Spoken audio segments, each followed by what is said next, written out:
व्यक्ति पाप के कारण नरक में जाता है और वो पाप करे भी और उसको पाप का फल भोगना भी न पड़े, ऐसा हर व्यक्ति चाहता है। पर ऐसा हो नहीं सकता, क्योंकि आपका कृत कर्म आपको फल के रूप में भोगना ही है। आपने जो किया है वो आपको भोगना ही है, उससे आपको कोई बचा नहीं सकता।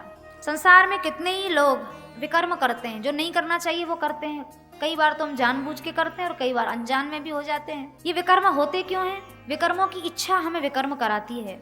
और इच्छा का जन्म किससे होता है? गीता जी में भगवान ने पूरी प्रक्रिया बताई। रजोगुण समुद्भव, कामेश क्रोधेश रजोगुण समुद्भव।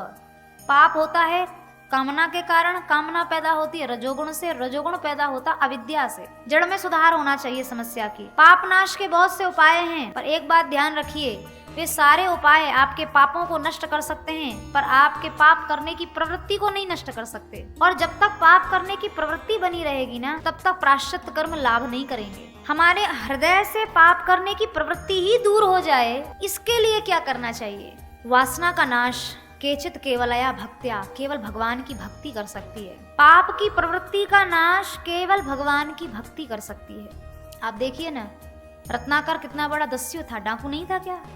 कितनी हत्याएं की उन्होंने अपने जीवन में। लेकिन जब जीवन में नाम निष्ठा का जागरण हुआ, नारद जी केवल इतना ही तो कह के गए थे राम राम करना, पर पाप तो इतने किए थे ना कि राम राम निकले कहाँ से, मुंह से मरा मरा निकलता था। पर उल्टा नाम जपत जग जाना, वाल्मीकि भय ब्रह्म समाना। वही रत्नाकर डाकू कालांतर में महर्षि वाल्मीकि बन गया, जिसने इस संसार का प्रथम महाकाव्य वाल्मीकि रामायण के रूप में दिया।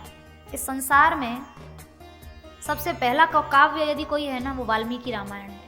भारतवर्ष का प्राचीनतम महाकाव्य। ये वो लिख रहा है जिसने अपने जीवन में इतनी हत्याएं की थी जिसकी वो खुद गिनती नहीं कर सकता था। भक्ति पाप की प्रवृत्तियों का नाश कर देती है, आपकी प्रकृति में परिवर्तन कर सकती है, आपके स्वभाव को बदल सकती है केवल भक्ति। अरे श्रीमन चैतन्य महाप्रभु के काल में जगाई मधाई की प्रवृत्ति को नहीं बदला क्या? नदिया के कोतवाल थे, ब्राह्मण पुत्र थे जगाई मधाई, पर उनकी दुष्टता हिरणाक्ष और हिरण्यकश्यपु जैसी थी। इतने दुष्ट थे श्रीमन चैतन्य महाप्रभु। उस समय श्रीमन नित्यानंद महाप्रभु आदि के द्वारा पूरे बंगाल प्रांत में भक्ति का प्रचार करा रहे थे। जहाँ उनका डेरा लगा हुआ था, नित्यानंद महाप्रभु वहां भी कीर्तन करते करते पहुंच गए। उन दोनों ने, जगाई मधाई ने पूछा कौन हो तुम? नित्यानंद महाप्रभु ने कहा क्या करोगे भैया ये सब पूछ के? कृष्ण कहो, कृष्ण भजो, ले हो कृष्ण नाम।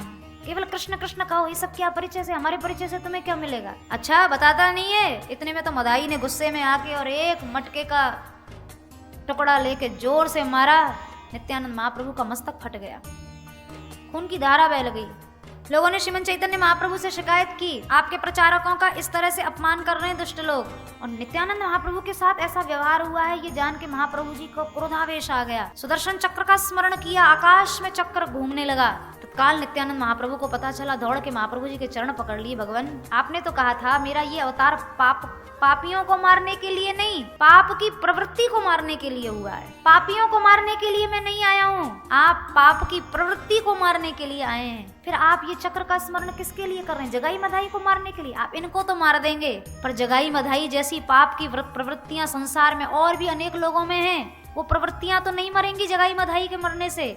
श्रीमन चैतन्य महाप्रभु ने, जगाई मधाई कांपने लगे उस सुदर्शन चक्र को देख के। महाप्रभु जी ने कहा इसी समय नित्यानंद महाप्रभु का शरणाश्रय ले लो। उनके चरण में जाकर शरणापन्न हो गए। जगाई मधाई ने कहा महाराज हमारी प्रवृत्ति बदल दीजिए, क्या करें, स्वभाव से विवश होकर ये सब काम हम लोग करते हैं। दुष्टता का, हिंसा का, क्रूरता का, नृशंसता का हमारा स्वभाव है। श्रीमन चैतन्य महाप्रभु ने कहा हरिनाम लेना आरंभ कर दो। देखो प्रवृत्तियों में सुधार कैसे होता है ये बताना चाहते हैं। नाम स्मरणादि भी, आपके अंतःकरण का परिवर्तन जितना बढ़िया भगवान का नाम कर सकता है ना, संसार का कोई व्रत, कोई तीर्थ, कोई साधन नहीं कर सकता। और इतना ही नहीं, श्रीमन चैतन्य महाप्रभु गंगा के तट पर जगाई मधाई को ले गए और उनको कहा लाओ, तुमने अपने जीवन में जितने भी दुष्कर्म किए हैं उनको संकल्प करके गंगा का जल हाथ में लेकर मुझे दे दो। शरीर कांपने लग गया, नहीं नहीं महाराज ये काम हम कैसे कर सकते हैं। नित्यानंद महाप्रभु ने कहा दे दो, तुम महाप्रभु जी की महिमा नहीं समझते। हाथ में गंगा जी का जल लेकर संकल्प करा के जगाई मधाई ने कहा हमने अपने जीवन में जितने भी दुष्कर्म किए हैं हम उन सबको श्रीमन चैतन्य महाप्रभु को देते हैं। दुष्कर्म ऐसा काम कोई उदात्त महापुरुष ही कर सकता है। इतने पाप किए थे जगाई मधाई ने अपने जीवन में कि श्रीमन चैतन्य महाप्रभु का कर्पूर गौर वर्ण भी नीला पड़ गया, काला पड़ गया। थोड़ी देर के लिए। और उसके बाद महाप्रभु जी ने कहा, आज के बाद अगर जगाई मधाई को किसी ने पापी समझा ना, तो मेरी दृष्टि में उससे बड़ा वैष्णव अपराधी कोई नहीं होगा। और उसके बाद महाप्रभु जी ने उनको अहर्निश नाम स्मरण की आज्ञा दी। आज भी नदिया में मधाई घाट प्रसिद्ध है। नित्यानंद महाप्रभु की आज्ञा से मधाई गंगा तट पर रहने लगा, झोंपड़ी डाल के। जितने लोग आते जाते उनकी चरण रज लेता और दिन भर नाम स्मरण करता, दिन भर नाम स्मरण। इसीलिए श्रीमन चैतन्य महाप्रभु ने कहा, चेतो दर्पण मार्जनम भव महादावाग्नि निर्वापणम श्रेय कैरव चंद्र का वितरणम विद्यावधु जीवनम। शिक्षाष्टकम का श्लोक है महाप्रभु जी का। चित्तरूपी दर्पण की जैसी स्वच्छता भगवान के नाम से हो सकती है, अंतःकरण का जैसा शोधन, प्रकृति में जैसा परिवर्तन, प्रवृत्तियों में जैसा सुधार भगवान का नाम कर सकता है, ऐसा दुनिया का कोई साधन नहीं कर सकता।